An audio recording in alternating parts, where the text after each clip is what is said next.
Author Kim Klein has taught fundraising in 21 countries and founded the Grassroots Fundraising Journal in 1981. Her specialty involves adapting traditional fundraising techniques, particularly major donor campaigns, to the needs of organizations with small budgets working for social justice. I think organizations have an obligation to diversify their funding and make sure that if anybody or any source of funding said, well, we're not funding you anymore, the organization could say, well, we're sorry, we'll miss you, but they could continue to do their work. Organizations easily get into the habit of getting government money or foundation funding, but these forms of revenue are very uncertain. What happens when someone else gets elected, introduces tax cuts, and the money goes away, or the stock market drops along with foundation funding? You see a lot of organizations, they have big budgets one year and then small budgets and big and small, and then they get smaller and smaller and smaller, and they lay off people, and they don't serve society productively. Welcome to WatchMojo.com. I'm your host, Layla. I asked Kim Klein what 10 things we should know about how to raise funds in uncertain times.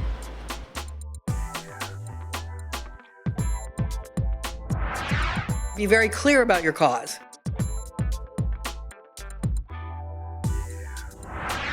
You have to be willing to ask for money.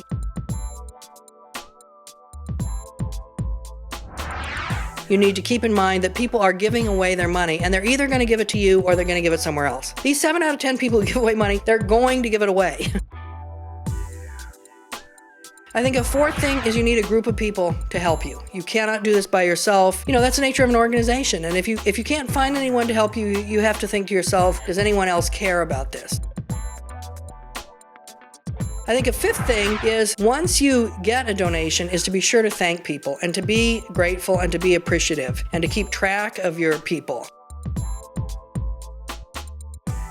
The sixth thing, send people information about how you're doing. Either send them an email, send them a newsletter, let them know their gift made a difference.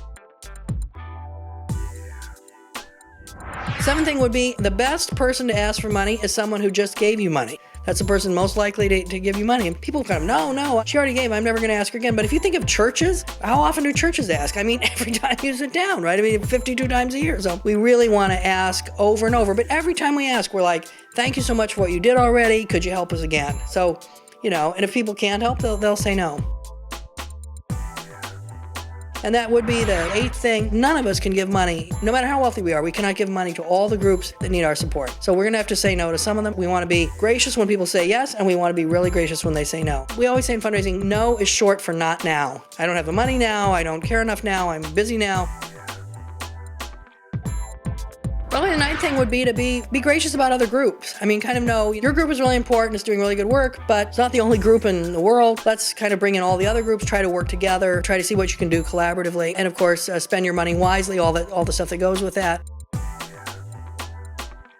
And I would say the 10th thing is actually really sit and think yourself, how should our organization be funded? What is the role of taxes in funding it? What's the role of volunteerism? What's the role of corporations, foundations? And be clear about that as a philosophy, not just as where can I get money?